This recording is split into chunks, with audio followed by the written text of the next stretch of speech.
Hello student, नाम डिगेश्वर देवांगन, पद अतिथि व्याख्याता, विभाग वाणिज्य महाविद्यालय शासकीय घनश्याम सिंह गुप्त महाविद्यालय बालोद, विषय विशिष्टीकृत लेखांकन, अध्याय सार्वजनिक उपयोगिता वाले उपक्रम में दोहरा लेखा प्रणाली, और पेपर है सेकंड और मेरा लेक्चर है 5वां।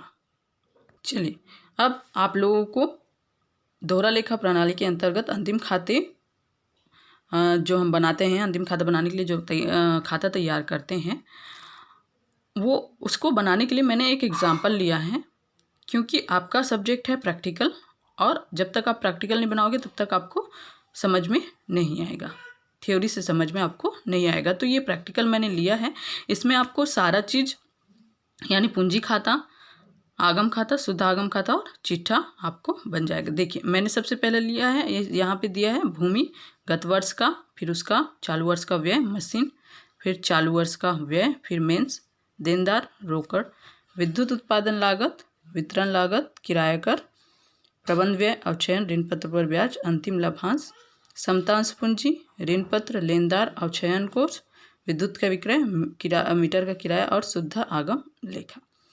तो इसमें मैंने आपकी सुविधा के अनुसार कौन कौन से मदे कहाँ कहाँ आता है वो मैंने बांट दिया है। भूमि चूँकि संपत्ति है तो पूंजी खाता में जाएगा, मशीन भी पूंजी खाता में और मेंस भी पूंजी खाता में। देनदार कहाँ जाता है? बैलेंस शीट में। रोकड़ भी बैलेंस शीट में। विद्युत उत्पादन लागत, विद्युत के लिए व्यय किया गया है वो आगम खाता में। वितरण के लिए व्यय किया गया है आगम खाता में जाएगा। किराया कर आगम खाता में। प्रबंध व्यय आगम खाता में और अवचयन आगम खाता में। फिर ऋण पत्र पर ब्याज कहाँ जाएगा? शुद्ध आगम खाता में। फिर अंतिम लाभांश कहाँ जाएगा? शुद्ध आगम खाता में। समतांश पूंजी कहाँ जाएगा? पूंजी खाता में। ऋण पत्र भी पूंजी खाता में। ये पूंजीगत प्राप्ति की ओर जाएगी। फिर लेनदार बैलेंस शीट में। अवचयन कोष बैलेंस शीट में जाएगा। विद्युत का विक्रय, विक्रय करने से हमको प्राप्त हो रहा है तो ये आगम खाते की प्राप्तियां साइड जाएगी, मतलब उसमें समाकलन में। मीटर का किराया ये प्राप्तियां हैं। शुद्ध आगम का लेखा ये आधिक्य है, ये आपका शुद्ध आगम खाता के समाकलन तरफ जाएगा। अब स्थायी संपत्ति में 0.5% आपको क्या करना है? संचय करना है।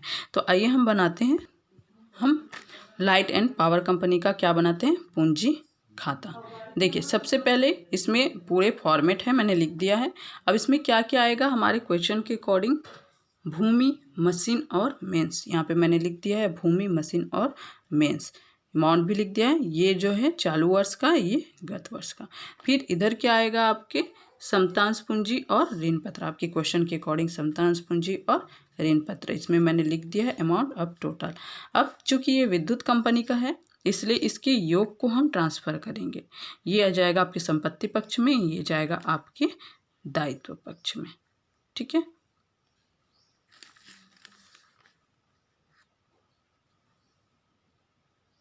अब बनाते हैं आगम खाता।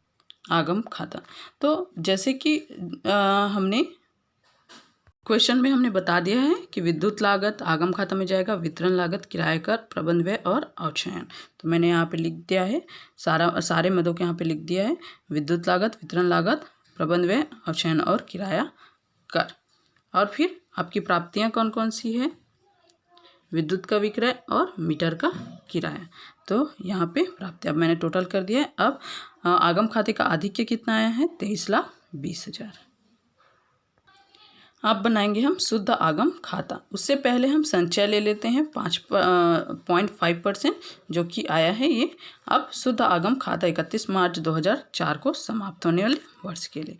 अब चूँकि आपके क्वेश्चन में मैंने इंडिकेट कर दिया है कि क्या क्या आएगा इधर? ऋण पत्र पर ब्याज, अंतिम लाभांश और संचय।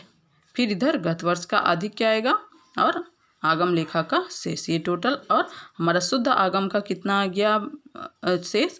20,57,800। चलिए, अब हम चिट्ठा तैयार करते हैं। चिट्ठा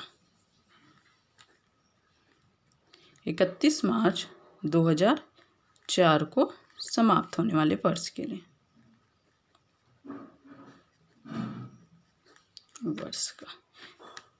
इधर दायित्व राशि,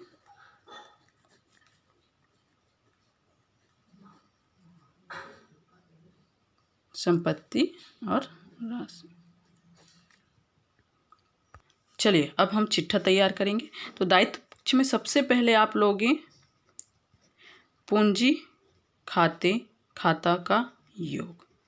कौन से पक्ष का लेंगे हम? समाकलन पक्ष। तो समाकलन पक्ष में आपका है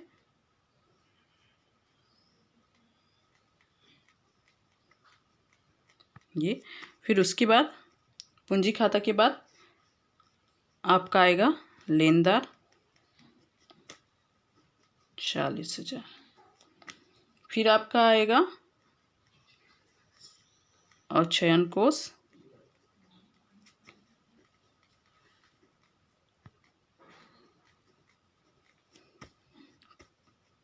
फिर इधर आएगा शुद्ध आगम का समाकलन शेष। ये आया था आपका 20,57,800। ये हो गया आपके दायित्व पक्ष का। अब संपत्ति पक्ष में आपका पूंजी खाता का योग, पूंजी खाते का योग विकलन पक्ष में आपका आया है। फिर उसके बाद देनदार,